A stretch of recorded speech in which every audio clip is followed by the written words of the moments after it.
EJ Holcomb wants to know, what is my favorite type of onion? Well, EJ, I will say this to you. It's a very, very difficult question to answer because I love onions. I use a lot of Spanish onions to cook like sauces and things like that, where the Spanish onions are actually in the sauce, so to speak.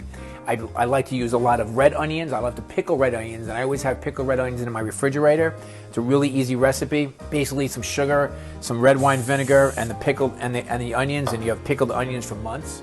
So fantastic. Goes really good on Latin cuisine and Mexican food, and I use it on everything. I mean, I love pickled red onions on burgers. I use a ton of green onions, scallions, and I love using that on on salads and on pieces of grilled fish and meats, just sort of as a garnish as well. And then also in the onion family, I'm a big fan of shallots, because shallots are they're a little more sweet than sort of an onion, but they always bring that really great savory flavor. A really good thing to do with shallots is to make a shallot oil. So you crisp up the shallots in the oil, you save the oil, and then you cook like a protein, like a piece of chicken or some vegetables in it. It has great flavor.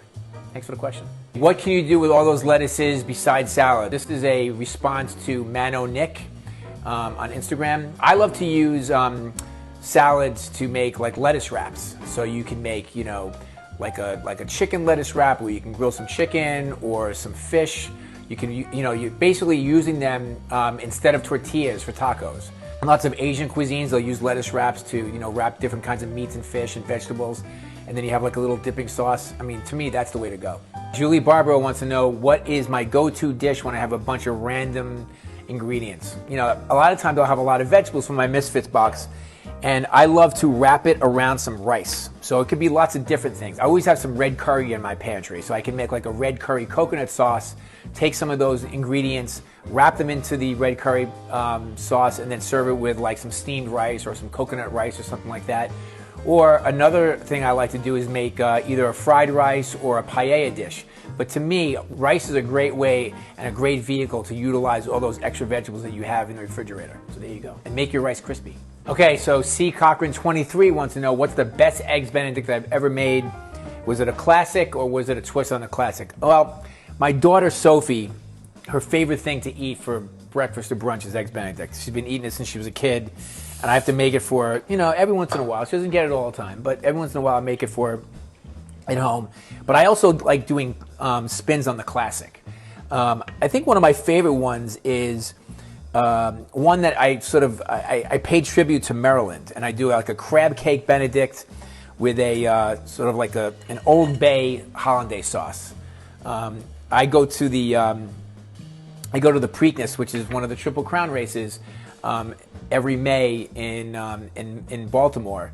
And so, as you know, Baltimore and Maryland is big when it comes to crab. So in honor of that event, I usually make a crab cake Benedict, poached eggs, and some hollandaise laced with some Old Bay seasoning.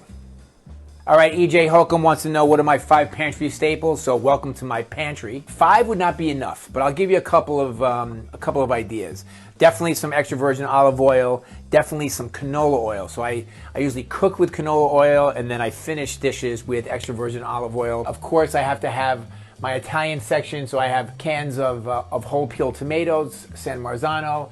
I have some Calabrian chilies, always at the ready. And then in my Spanish pantry, I have some piquillo peppers, always for sure. I have some Spanish paprika as well, so it's kind of like it has a smoky flavor. It's called pimentón. And then tons of like mustards, and I love capers, Worcestershire sauce, hot sauces, and then some starches. Like I have long grain rice, I have arborio rice or short grain rice that I use to make either risotto, or I have paella rice. So you can use arborio for both. It's not really classic, but a short grain rice is good for either paella or risotto. Some polenta, and then different kinds of flours, whether we're making pizza or pasta. Some breadcrumbs. These are sort of classic breadcrumbs, but then I also have the Japanese breadcrumbs called panko breadcrumbs. Lots of different pasta shapes, of course. Always in a pinch. A pasta is always a great thing to have. And then I have some Asian ingredients here as well. Some rice wine vinegar, some soy sauce, some sesame oil, some of the classics, fish sauce, coconut milk, and then I have cans of chickpeas and black beans in case I want to make, a last-minute hummus of some sort. I love chili peppers, so I have tons of you know, dried chili peppers. These are chili de árbol, a little bit spicy. And then I have some New Mexico ones, and I have spice rubs, and obviously a spice rack is really important. So I think that was probably more than 5, but you get the gist.